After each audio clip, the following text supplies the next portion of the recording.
అని చెప్పేసి లావణ్య చెప్తా ఉంది. రాజ్ తరుణ్ పేరెంట్స్ మాత్రం మేము ఏమీ చేయలేదండి, కేవలం మా కేర్ టేకర్స్ని మాత్రమే తీసుకొచ్చామని చెప్పేసి కూడా చెప్తున్నటువంటి పరిస్థితి అయితే ఉంది. ఒకసారి వాళ్ళు ఇంట్లోకి వెళ్ళేటువంటి ప్రయత్నం కూడా చేశారు. రాజ్ తరుణ్ పేరెంట్స్ అయితే ఇక్కడ డోర్ దగ్గరే, మెయిన్ డోర్ దగ్గరే ఆగినటువంటి సిచ్యువేషన్ కూడా ఉంది. ప్రస్తుతం లావణ్య ఉంది, మాట్లాడేటువంటి ప్రయత్నం అయితే చేద్దాం. లావణ్య గారు, మీరు మా అత్త మామ అని చెప్పేసి అన్నారు రాజ్ తరుణ్ పేరెంట్స్ని, మరి లోపలికి ఎందుకు వెళ్ళనివ్వట్లేదు? మళ్ళీ చెప్తానండి, నా పైన దాడి జరిగింది. ఆ దాడి జరిగిందా లేదా అన్నది నిజం ప్రూవ్ అయిన తర్వాత మాట్లాడుకుందాం డెఫినెట్గా. అండ్ దానికోసమే స్టేషన్కి వెళ్తున్నాను, వాళ్ళని కూడా రమ్మనండి స్టేషన్లో సాల్వ్ చేసుకుందాం. ఈ రోజున ఆల్ ఆఫ్ ఎ సడన్ వచ్చేసి ఇలా చేయడం అన్నది కరెక్ట్ కాదు. దయచేసి లా అండ్ ఆర్డర్ ఏముందో అదే వెళ్దాం. వాళ్ళ అత్తమామల్లాగా బిహేవ్ చేసి ఉంటే నేనే దగ్గరుండి స్వాగతించేవాడిని. వాళ్ళ అత్తమామ లేకుండా కేర్ టేకర్ని ఎవరన్నా గుండాలను తీసుకొస్తారా బ్రో? గుండాలను తీసుకొస్తారా? మీరు ఒక మీడియా ద్వారా అందరికి ప్రతి ఒక్క పబ్లిక్ తెలియాలి. వాళ్ళని ఎంత తల్లిదం మమ్మల్ని కూడా అంత మంచి చూడాలి, వాళ్ళని అంత మంచి చూసుకుంది. అలాంటి మనుషులు ఇలా క్రెడిట్ చేసి నలుగురిని గుండాలను తీసుకొచ్చి రచ్చ చేసి గొంతు పట్టుకొని మెయిన్ గేట్ దాకా తీసుకొని పోయి ఎలా రానిస్తారండి? మీరు ఎలా రానిస్తామండి? అంటే వీళ్ళు వీల్ చైర్ లో కూర్చున్నారండి, వీళ్ళు దాడి చేయించేటువంటి పరిస్థితులు. అదంతా ప్లే.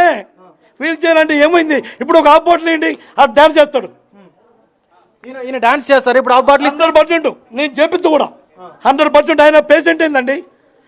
ఏమైందండి? చూపిమనండి. ఇప్పుడు ఆయన వీల్ చైర్ లో నుంచి లేచే పరిస్థితి లేదు అని చెప్పేసి అన్నారు కదా. ఫస్ట్ డ్రగ్ టెస్ట్ నన్ను అన్నారు కదండి, డ్రగ్ టెస్ట్ చేయండి, డ్రగ్ ఫ్రీ అన్నారు కదా, డ్రగ్ దొరకాలి కదా నా బాడీలో. మరి అది పాజిటివ్ వచ్చిన రోజున మరి మాట్లాడారు. ఏమైంది అంటే ఆయన కాల్కి ఏమైంది? రాజ్ తరుణ్ వాళ్ళ ఫాదర్ కాల్కి ఏమైంది అసలు? ఏం లేదండి, అంత ప్లే అర్థమైందండి. వాళ్ళు డైరెక్ట్ ఏమికి అత్తమామలాగా వచ్చి ఉంటే డైరెక్ట్ వెల్కమ్ ఇచ్చి వాళ్ళ ఇంట్లోకి మేము ఎందుకు ఆపనికి అధికారం ఉంటుందండి? వాళ్ళు అలా కాకుండా నలుగురు తీసుకొని వచ్చి రచ్చ చేసి పాపని మా కొడుకుని గొంతు బట్టి మెయిన్ గేట్ దాకా తీసుకొని పోయి ఏందండి ఇది చేసి మళ్ళీ పాపం మీద ఎక్కడెక్కడో వచ్చి ఏదేదో చెప్పి అదని ఇదని. కానీ ఆ శేఖర్ భాష వచ్చి వీళ్ళ మధ్యలో రావడం అవసరం అండి? వాడి ఇంట్లో ఏమైందో వాడికే తెలియదు, అలాంటి ఏదో తీసుకొచ్చాడు మాట్లాడడం అవసరం అండి? తనకు కూడా ఒంట్లో బాగుంటలేదు, మాకు ఒంట్లో బాగుంటలేదు, అలాంటి ఏముందండి? ఇప్పుడు ఇల్లు ఎవరి పేరు మీద ఉంది? లావణ్య రాజ్ తరుణ్. లావణ్య రాజ్ తరుణ్ పేరు మీద ఉండండి. లావణ్య రాజ్ తరుణ్ పేరుతో కాదు, లేదు. ఇప్పుడు లావణ్య రాజ్ తరుణ్ పెళ్లి చేసుకుందాం, పెళ్లి చేసుకుందాం అండి. అది అబద్ధం. వాళ్ళిద్దరు కొడుకు పిల్లలతోటి మంచిగా ఉండమని ఎలా ఆశీర్వదించారు, దీవించారు. ఆ వీడియో మీకు క్లిప్ చూపించమంటారా? ఉంది, అన్ని ఉన్నాయి పాప దగ్గర. వీళ్ళిద్దరు దీవించి అర్థమైందా? మెడికల్ సర్టిఫికేట్ అన్నారు కదా, సర్టిఫికేట్ తీసారు ఆయన, ఏమంటారు? సర్టిఫికేట్ నేను కూడా చెప్తాను, అర్థమైందా? నాకు కూడా యాండిగా పెన్ నేను కూడా, అర్థమైందా?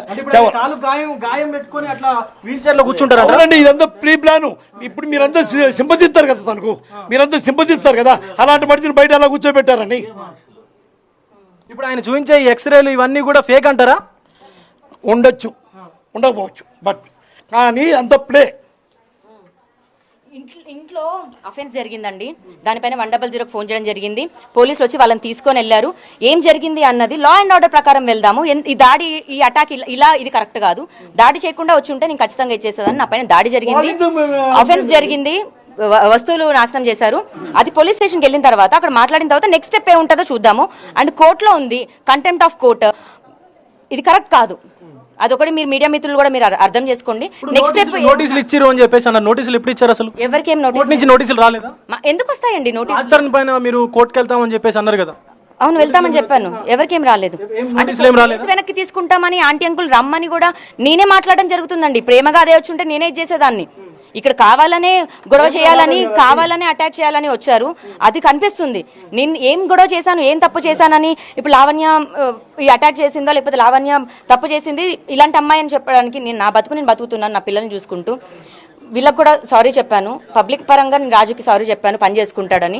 ఇది చేయడం అన్నది కరెక్ట్ కాదు. నా బాధ అంతా ఇదే. నాకు మీడియా అంటే కూడా ఇప్పటికి అంత రెస్పెక్ట్, అందుకే లోపలికి కూడా నేను రానిచ్చాను. బట్ ఏం జరిగింది అన్నది పోలీస్ స్టేషన్కి వెళ్ళిన తర్వాత, అక్కడ క్లియర్ అయిన తర్వాత నెక్స్ట్ స్టెప్ ఏంటి అన్నది తీసుకుందాం. ఇంకోటి మీ ద్వారా ఇస్తున్నా, 2 months బ్యాక్ మా పాప వాళ్ళిద్దరిని పలకరిద్దామని ఎలా ఉన్నారు వచ్చేయండి అని పలకరిస్తానికి పోతే బయట డోర్ వేయకుండా మా మీద డోర్ తీయకుండా మా పాప మీద క్రెడిట్ చేసి కేసు పెట్టారండి. ఇప్పుడు నాసింగ్ పిఎస్ జూబిలీ మీరు లావణ్య మీ ఇంటికి మిమ్మల్ని పలకరించడానికి వస్తే మొహం మీద డోర్ వేశారా మీరు వెళ్ళిపోమని? వెళ్ళిపోమని డోర్ వేయలేదు. మీరు డోర్ ఓపెన్ తలుపులు బాతుంటే 10 మంది మనుషులు తీసుకొని తలుపులు దబా దబా దబా బాది ఆ రికార్డింగ్లు ఉన్నాయి. దబా దబా బాది రోడ్ కూర్చోబెట్టి అరుస్తూ తిడుతూ ఆ రికార్డింగ్లు ఉన్నాయి అన్ని. లేకపోలేదు అరుస్తూ అలాగైతే ఎవరైనా తలుపు తీస్తారు? ఓల్డ్ పేరెంట్స్ ఇద్దరు ఉన్నాం. తలుపు తీయలేదు. ఆయన తలుపు తీయలేదు అంటున్నారు, మీరు ఇంట్లోకి రానివ్వట్లేదు అంటున్నారు కదా ముందే. బయట నుంచే పంపిస్తున్నారు అంటున్నారు. తన కోడలు తన ఇంటికి పోయింది కదా, వస్తే కొట్ట ఆయన పెళ్ళే కాలేదు అంటున్నాడు కదా, కోడలు ఎలా అవుతుంది? ఇంటికి ఎలా వెళ్తుందండి? అత్తమామని ఎందుకంటది? ఎందుకు ఆశీర్వదించి పిల్లల పాపలతో ఆశీర్వదించుకొని ఎందుకంటారు? ఎవిడెన్స్ ఉన్నాయి ఉండవు కానీ ఎక్కడా లేవు. చూపించవచ్చు కదా. నేను ఇందువల్ల ఎప్పుడు అడగలేదు, ఇప్పుడు ఫేస్ టు ఫేస్ అడుగుతున్నాను. ఇప్పుడు లావణ్య అసలు లోపలికి తీసుకెళ్తారా లేదా? పోలీస్ స్టేషన్కి వెళ్ళడానికేనండి వెళ్తున్నది. మా మమ్మీతో మాట్లాడుతున్నానండి.